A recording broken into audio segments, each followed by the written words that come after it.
Allez, comment devenir inconscient compétent? Déjà, c'est quoi ce concept? J'aimerais te partager les 4 niveaux d'apprentissage pour élargir le niveau de conscience et moi m'entraîner à synthétiser les apprentissages que j'acquiers. Donc, le premier niveau, en fait, c'est ce qu'on appelle l'inconscient incompétent. Ensuite, il y a le conscient incompétent, le conscient compétent et l'inconscient compétent. Donc, pour schématiser tout ça et donner une image, on va prendre l'exemple lorsque on passe le permis de conduire. Avant de passer le permis de conduire, quand on est jeune, on n'a pas conscience de notre incompétence. Donc en fait, on est niveau 1, inconscient, incompétent. C'est comme quand on apprend, par exemple, sur certains sujets où on n'a même pas conscience que ça existe. Donc du coup, c'est logique qu'on soit inconscient de notre incompétence sur tel ou tel domaine. Donc voilà, on reprend le jeune qui passe le permis.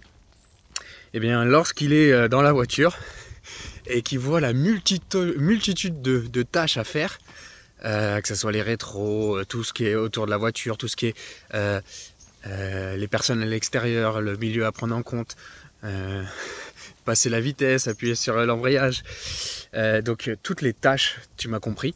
Et bien là en fait il se rend compte, donc il prend conscience qu'il est incompétent dans la tâche à exécuter, à conduire une voiture.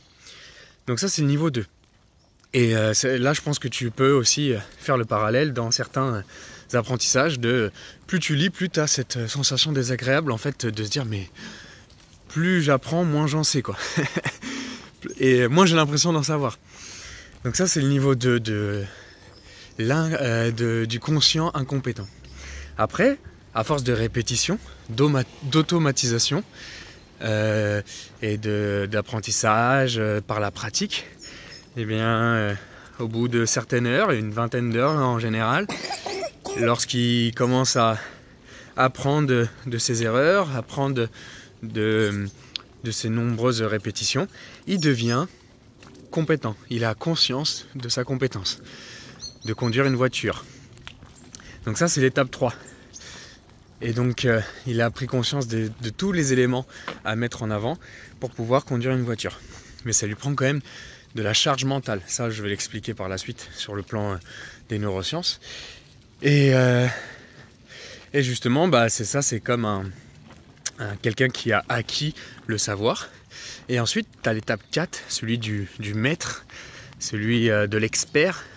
En fait, il a tellement automatisé et acquis la tâche qu'en fait, il est devenu inconscient de sa compétence. Neurologiquement, ça veut dire quoi? C'est qu'en fait, il a laissé de la disponibilité mentale. Et ça, c'est incroyablement important.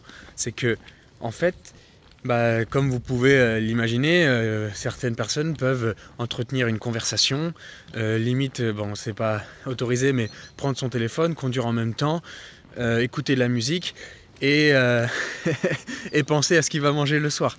Donc en fait, il a tellement automatisé l'acte de conduire qu'il a plus de disponibilité mentale pour faire d'autres choses. Et c'est pareil pour justement l'expert dans d'autres domaines. C'est qu'il est devenu inconscient de sa compétence. Pourquoi? Parce qu'à force de répéter une action, on l'automatise. Donc ça, c'est ce qu'on appelle dans les neurosciences la loi de Hebb. Quand les neurones s'activent ensemble, ils se connectent entre eux. Et plus tu répètes une action, plus tu traces un sillon neuronal dans ton cerveau qui devient automatisé et moins tu as d'efforts à faire, plus tu as de disponibilité mentale. Et tout est là et la clé pour apprendre en fait. Donc comment devenir inconscient compétent? Il y a une méthode qui s'appelle la pratique délibérée qui est utilisée par la méthode Top Gun qu'il y avait dans l'école de l'armée de l'air. Nous on l'utilise dans notre école de la Paradox School.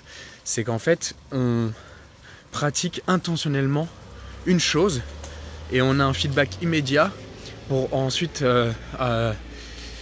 tracer ce sillon neuronal dans notre cerveau. Parce que le cerveau a besoin d'erreurs de contraste pour apprendre. Et donc du coup, on a un feedback immédiat. Donc voilà, pour devenir inconscient de ta compétence et devenir un expert, en fait, ça va être de pratiquer délibérément une action pour avoir un retour immédiat et ensuite réajuster.